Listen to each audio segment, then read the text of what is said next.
রাজধানীর উত্তরায় বিমান বিধ্বংসে নিহত পাইলট ফ্লাইট লেফটেন্যান্ট তৌকির ইসলামের জানাজা সম্পন্ন হয়েছে। মঙ্গলবার 22 জুলাই বিকেল 4টা 20 রাজধানীর বাংলাদেশ বিমান বাহিনীর ঘাঁটি বীর উত্তম AK খন্দকার প্যারেড গ্রাউন্ডে তার জানাজা অনুষ্ঠিত হয়।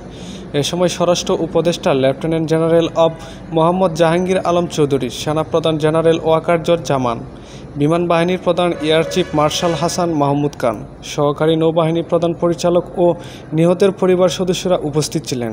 এর আগে নিহত পাইলট তৌকির ইসলামের ফিউনারেল প্যারেড অনুষ্ঠিত হয়। মঙ্গলবার 22 জুলাই বিকেল 4টা 20 রাজশাহী নগরীর রেলগেটে মুক্তিযুদ্ধ স্মৃতি স্টেডিয়ামে তার জানাজার নামাজ অনুষ্ঠিত হয়।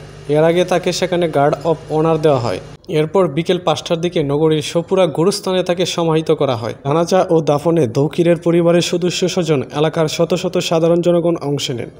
গুরুস্থানের দুপাশে এলাকার নারীরা শেষবারের মতো তাকে দেখার আকুতি নিয়ে আসেন। তৌকিরকে কবরে নামানোর আগে ও পরে বিমান বাহিনীর পক্ষ থেকে শ্রদ্ধা নিবেদন ও ফায়ারিং সহ রাষ্ট্রীয় ও ধর্মীয় নিয়ম মেনে শেষ বিদায় দেওয়া হয়। আইনশৃঙ্খলা বাহিনীর 2 জন সদস্য ও 1 জন স্বজন কবরে নামেন। এ সময় 1 মিনিট নীরবতা পালন করা হয়। ঘুমুরে ঘুমুরে কাঁদতে থাকেন উপস্থিতি জনতা। দাফন শেষে দোয়া অনুষ্ঠিত হয়। তৌকিরের মৃত্যুতে পুরো রাজশাহী জুড়ে শোকের ছায়া নেমে এসেছে।